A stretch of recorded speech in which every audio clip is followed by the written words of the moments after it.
Hey, it's Sol, bringing to you news, ideas, analyses, and more failed attempts at humor. And I've talked about world scaling a number of times. In case you didn't know, I'm super excited about this technology. I briefly touched on this idea in older content, but I didn't quite have all the ideas regarding the level experience. Cyril from MMO Champion posted a really thorough write-up on how to redo the entire level experience in WoW, covering everything you can think of from leveling to dungeons to professions. It's got a lot of meat to it, so check it out on this thread if you're interested. I also have an idea that I want to share with you guys, and I want to hear what you guys think about it. This is a piece on experimental game design from a fan, just this guy. So if this sort of stuff doesn't interest you, hit a like on my video because I warned you, and I'll see you guys next time. But without further ado, we're going to scale the whole world of Warcraft. But why do it? Warcraft is a long, storied game with soon 6 expansions under its belt. We've explored different areas of Azeroth, a broken planet, and an alternate version of said planet. It doesn't take very long to level, and it probably shouldn't, given how much there is to cover from expansion to expansion. But the experience feels really disconnected. Characters outlevel zones much too quickly before understanding what's going on. They leave entire expansions behind before the narrative of the story takes hold. In Legion, we're going to become class leaders because we have a long, storied history of our accomplishments. But not all players have seen what we're being acknowledged for. Shoot, thanks to level boosts, some players may not have seen anything at all. We're going to address these issues with world scaling technology, as well as a new feature that I can hopefully present well. Beyond the leveling experience, world scaling will give designers the ability to work with older locations without a huge detriment to that content.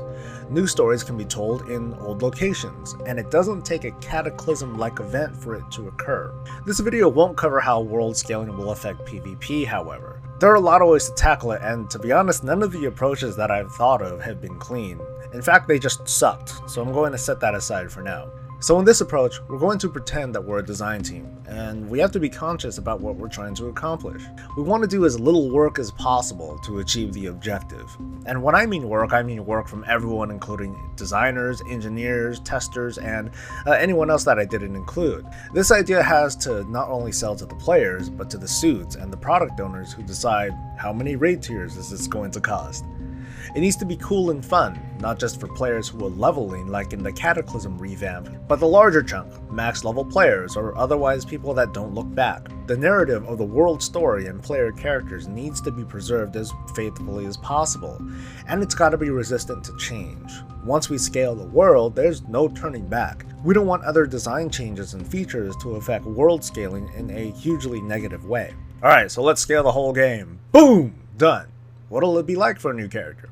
Starting the character should feel the same, both for the default races and classes or the initial experience for a Goblin, Death Knight, or Pandaren. The obvious change is that mobs are going to scale with you. Quest rewards will also scale with you when they're completed. Same stuff for drops. Quest level requirements will also be unchanged from what they are now unless some tweaks are needed here and there. Professions probably won't change either. Warlords and Legion have already fast-tracked players to the most current profession level, and I'll agree that professions to help players level isn't as prominent these days. Professions will play a big part in the economy though, thanks to the wardrobe system. All of your activities will give you experience until you hit the max level of the previous expansion. We'll pretend that this system will launch with Legion, so that'll be level 100.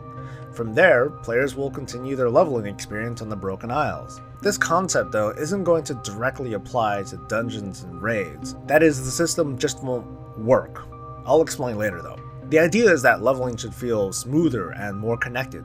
The previous situation of out-leveling a zone is no longer a valid scenario. Neither is out-leveling an expansion for that matter. So theoretically at level 1, you can go to Northrend and start killing stuff, cause hey, they're all level 1. But you need to be level 68 before you can pick up any quests in Borean Tundra or Howling Ford, just as it is now. Why? Going back and redoing quest requirements is a lot of needless work. It might seem cool to work on your Tiller's farm at level 10, but there's not much you're gaining out of that feeling. We're trying to get rid of the feeling of being only halfway through the zone before players get so little experience that they move on, but there still needs to be some feeling of order. Thankfully, the command board is in major cities to help facilitate what zones players are able to go to for quests, and we can use that to keep players on track. The adventure guide could work too, but that's more energy that can be put elsewhere. Also, since Wrath of the Lich King, zones have utilized quest design with their own self-contained story without too much conflicting overlap. The exception, I guess, would be the Burning Crusade, which still used elements of the classic style of quest design. This idea, of course, isn't without its holes. In a really extreme theory, it's possible for a player to meet Nazgrim in Kun-Lai, and then Nazgrim in Vashir, and then Nazgrim in Grizzly Hills. It'd be weird, but at least each of those zones hold together on their own story-wise, and you gotta admit that players who end up doing that did so very intentionally. A tweak to the quest menu would probably be helpful by having a tab for each expansion set with a separate quest limit. It's not the most immersive thing, but I'd argue that it's no less immersive than the Reputation tab.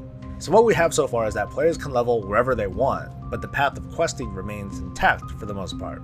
The path to 100 is as open as the player wants it to be, but I'll summarize what the average player's experience could be like. So if a player wants to quest only in the classic zones, they could probably hit 100, cause that's a lot of zones to hit after all. Once a player meets the minimum quest requirement for a given expansion, they should be able to reach 100 by the time they complete that expansion's content.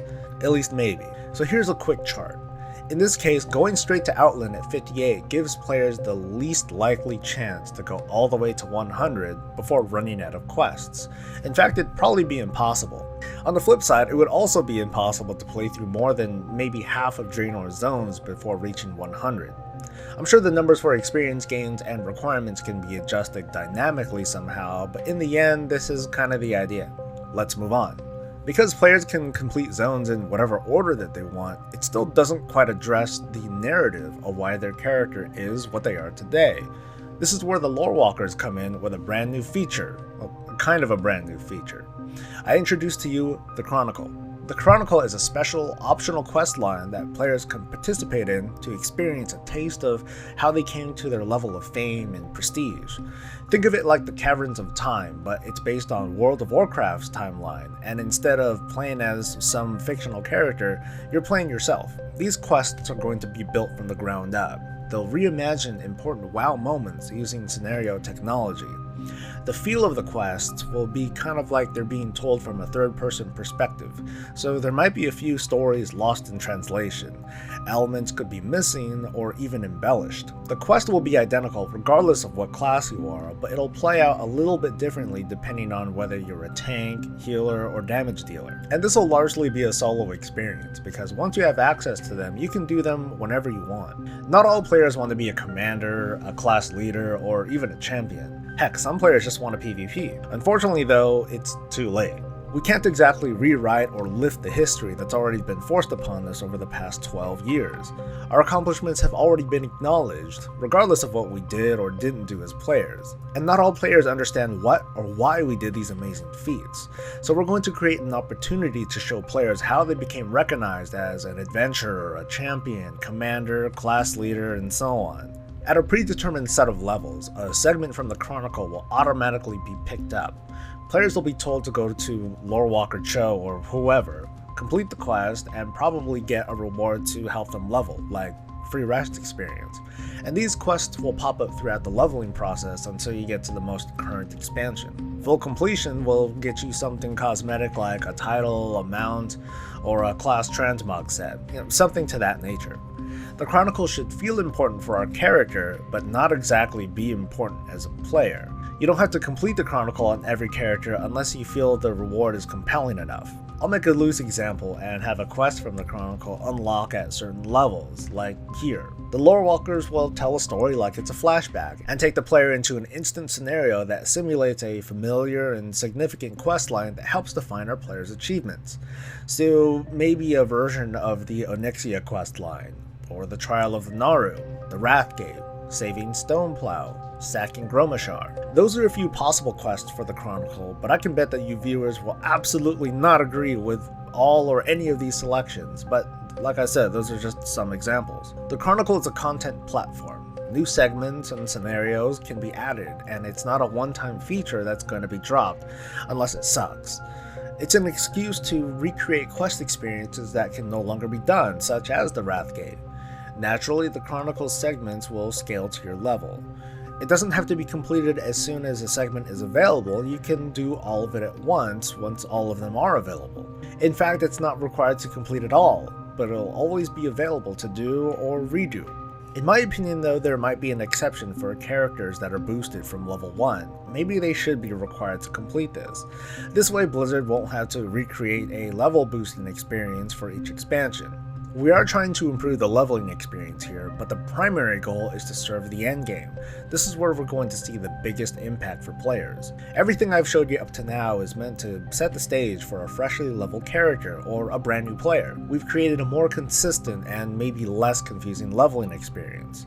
But now that players have leveled to 100, all experience gained outside the Broken Isles will be disabled. We want players to come together for the latest and greatest.